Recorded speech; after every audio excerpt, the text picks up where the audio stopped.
सामने इतना जबरदस्त डिजाइनर बुटीक बन गया है यार, अब हमारा बुटीक बंद।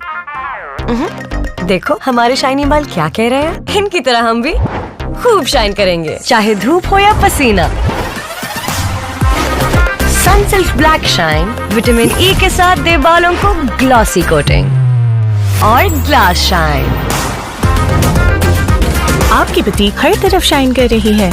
खूब शाइन करेंगे, ग्लास शाइन करेंगे। हेडलाइंस आपने जानिए, अब रुख करेंगे इलाकाई खबरों की तरफ। आपको बताते चलें कि डेरा गाजी खान डिस्ट्रिक्ट पुलिस अफसर डेरा गाजी खान कैप्टन तारक वलैयत की तरफ से डीपीओ ऑफिस में रोजाना की बुनियाद पर खुली कचहरी का इनेकाद जारी है।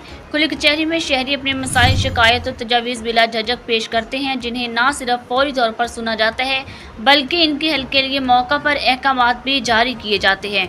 डीपीओ तारक वलैयत ने कहा कि खुली कचहरी अवाम और पुलिस के दरमियान इत्मीनान व तावन के रिश्ते को मज़ीद मजबूत करने में अहम किरदार अदा करती है। अवामी मसाइल का फौरी हल और इंसाफ की फराहमी पुलिस की अवालीन तरजीह है। उन्होंने मजीद कहा कि पुलिस अवामी खिदमत के अज़म पर कायम है और खुली कचहरी जैसे इक़दाम शफाफियत, मेरिट और कानून की हुक्मरानी को फ़रोग़ देने में संग मेल की हैसियत रखते हैं।